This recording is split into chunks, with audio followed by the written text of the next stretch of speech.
একের পর এক দুর্নীতিবাজের মুখোশ খুলে যাচ্ছে, আর সব হোমরা-চোমরা পুলিশ কর্মকর্তাদের মতো দুর্নীতির পথে হেঁটে সম্পদের চূড়ায় উঠেছেন আরেকজন। চাকরি জীবনে শুধু সম্পদের শিখরে উঠে দমে যাননি, রাজধানীর বনেদি এলাকা গুলশানে অন্তত ২০০ কোটি টাকা দামের সরকারি জমি ও বাড়ি নিজের করে নিতে রকমারি কূটকৌশল চালাচ্ছেন। তিনি পুলিশের সাবেক অতিরিক্ত মহাপরিদর্শক ডক্টর শামসুজ্জোহা খন্দকার। তার স্ত্রী ফেরদৌসী সুলতানাও দুর্নীতির ছায়ায় সম্পদে হয়েছেন শক্তপোক্ত। দুদক বলছে এই দম্পতি জ্ঞাত আয়বহির্ভূত বিপুল সম্পদের মালিক। ঢাকাসহ দেশের বিভিন্ন স্থানে ১,০২৭ শতক জমি আছে তাদের নামে। দলিলে এসব জমির দাম ৭০ কোটি টাকা দেখানো হলেও আদতে বাজার দর প্রায় ৫০০ কোটি টাকার বেশি হবে।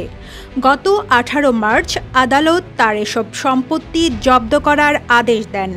পরদিন তিনি উচ্চ আদালতে আপিল করলে ওই আদেশ স্থগিত হয়ে যায়।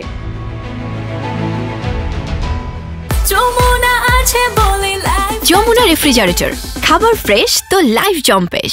রাজধানীর গুলশানে অন্তত ২০০ কোটি টাকা দামের সরকারি জমি ও বাড়ি নিজের করে নিতে নানা ধরনের চেষ্টা চালাচ্ছেন শামসুজ্জোহা। ২০১১ সালে প্রেষণে বাংলাদেশ অভ্যন্তরীণ নৌপরিবহন কর্তৃপক্ষের চেয়ারম্যান পদে বসেন। ২০১৯ সালে তার বিরুদ্ধে জ্ঞাত আয়বহির্ভূত সম্পদ অর্জনের অভিযোগে মামলা করে দুদক। এছাড়া তার রয়েছে হরেক রকমের ব্যবসা বাণিজ্য। তিনি ইস্টার্ন ইউনিভার্সিটির মালিকদের অন্যতম একজন। ২০২১-২২ সালের পরিষদে শামসুজ্জোহা ছিলেন ইস্টার্ন ইউনিভার্সিটির চেয়ারম্যান।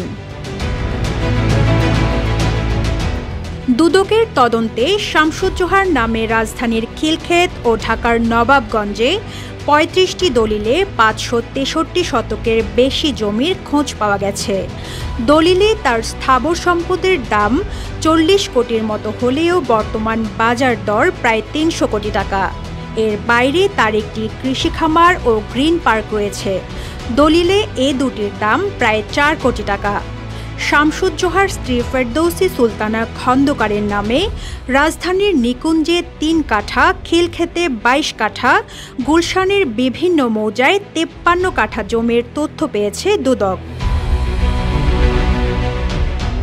গুলশানের ১৩৫ নম্বর রোডের SESA ৬ নম্বর প্লটে ১ বিঘা জমির ওপর নির্মিত ডুপ্লেক্স বাড়িটির বাজার দর ২০০ কোটি টাকার কম নয়।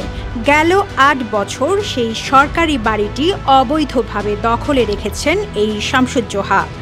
এ সময়ে তিনি কোনো ভাড়া তো দেননি, উল্টো বাড়িটি তাকে বরাদ্দ দেওয়ার জন্য গৃহায়ন ও গণপূর্ত মন্ত্রণালয়ে আবেদন করেন।